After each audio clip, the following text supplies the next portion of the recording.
We had an accident. We had a lack of miscommunication from father to son about which oil pan I'm supposed to drain on his car. And I accidentally drained the transmission oil pan instead of the engine oil pan. And that's led to there's no oil in the transmission anymore. And it's all fancy and new crap where you have check valves. And basically, they make it to where you have to take it somewhere to get worked on. But we refuse that. We refuse that, he says. And I'm just like, why do we do that? Why can't we take it somewhere? Because that gives us a perfect excuse to put a winch on our gooseneck trailer. They're, I mean, they're less than 4 digits, ain't they? I don't know. Then we should check into one. It's cheaper to learn which plug to pull. Well, I done made that mistake. I can't take it back, and now we can just buy a wrench. But in all seriousness, we looked up on the internet a way that we can maybe try to get oil back in the transmission. The car dealerships make it to where they want everything out of you, where you take it to them and you give them a big dollar sign. So we're trying to save this dollar sign so we can spend that dollar sign on a winch for our trailer.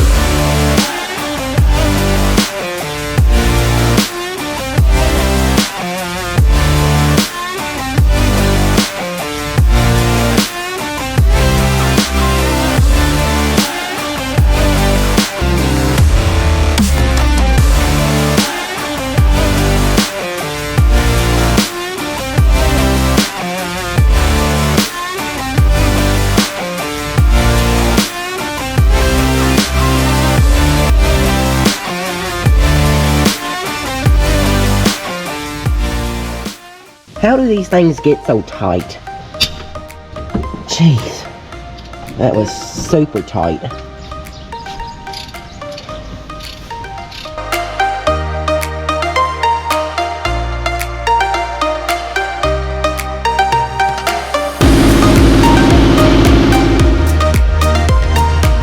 Guess what?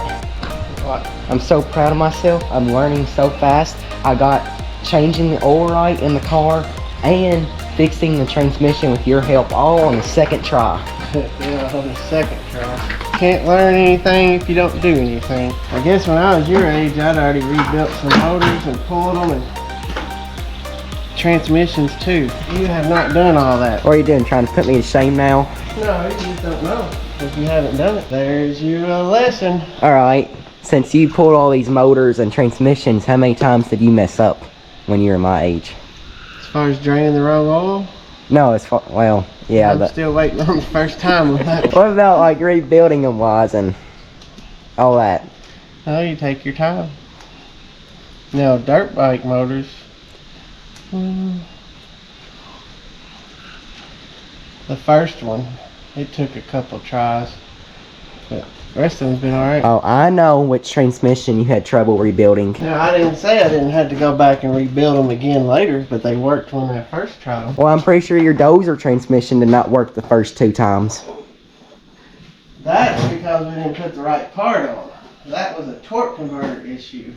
The transmission rebuild issue worked. Now, first gear, we don't need first gear either. It wasn't working when we got it. It didn't work. It did work for a little while. So we just don't need first gear in the dozer. No, it's not important. I don't even know why they put them on there. Now, since Fred has been taken care of, we can begin our construction on the shop. So as you see, we got this fancy aftermarket cheap laser here, also known as a transit. And so what we are doing is we are going to do another section of concrete flooring. You can see that pad right there. That was poured 2 years ago. And we only did that section because we do it completely all ourselves. We pour the concrete, we do the dirt work for it, we set the grading up, we frame it. And we do it ourselves just through the pricing. Getting somebody out here is difficult to deal with. So we are skilled enough, we think we can do it ourselves. All I'm going to do is read where that laser is at on this measuring stick on the concrete. So if it's at 5 foot on the concrete, when I go to the dirt here, I need it to be at 5'5". If you understand what you're doing, then it's pretty simple. If you're like me and you've done it a little bit but you're not sure on what you're doing, then it could be a little difficult. But all we're going to be doing is we're just going to be taking the backhoe here and scraping the floor down because it's close enough to flush with the concrete, so we need that dirt scraped down and leveled. And I think we're gonna do about a 5.5 inch pour. So yeah, we shall begin now.